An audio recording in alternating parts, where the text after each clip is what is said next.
When I got to college, I started listening to NBA Youngboy because every time I go to a party, I'm hearing "Drown Out with that Glock." Yeah. You know, man, I was saying, literally what I did, I went home, I was like, next time I go to a party, I want to be able to be a part of the crowd. I want to be able to get hyped with everybody else. So I went home and memorized the song. The music I started to listen to started to change the way I lived my life, started to change the way I dressed, started to change the way I act, started to change the people I was associating with. I would listen to Youngboy, and without me realizing it, 2 months goes by, I'm wearing the skinny jeans, Air Force Ones, and the white tee with the chain, you know what I'm saying, and the backwards hat and everything like that. And this is no diss to anybody. I'm just saying, like, this is what was going on in my life. As I was listening to the music, it started to change the way I acted and behaved and started to live my life and how I walked and everything like that. That's why people got to be careful with the things that they're constantly letting in their mind.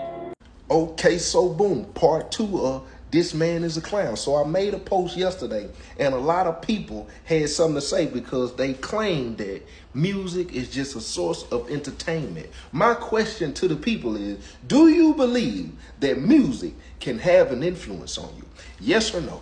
I'm going to go with yes, because life and death is in the power of the tongue. With that being said, words are the most powerful thing on this planet. See, people refuse to understand that the enemy also has vessels too.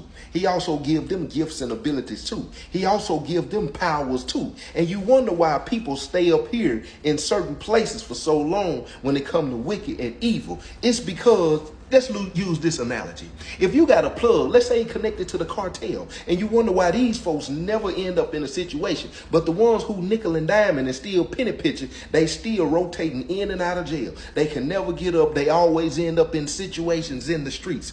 Those are the weaker vessels that's always being used by the spiritual high things in wicked places. It's no different than when it comes to the music. These folks be multi-millionaires. They already settled. They already got it. They never do nothing to contribute to their community. And if they do, it's just they getting turkeys and they doing stuff for you on Christmas. When really they never give you the information on how you really need to get up. They just keep on feeding you this poison. These folks are no different than people who are in the community selling drugs. They no different than prostitution. They no different than murder. They no different than pedophilia. They no different than anything. They actually more powerful than all of the physical things that can happen because they using their influence to get down in your spirit. And when them folks get down in your spirit, if it start, you heard what the young man said. So to the people who got in my comment section said, but didn't you write a book about your life and did this and that? I wrote a book about my life, not condoning the lifestyle. I told you how I live, and I told you the road that is going to take you down. And then I told you about the 10 years in prison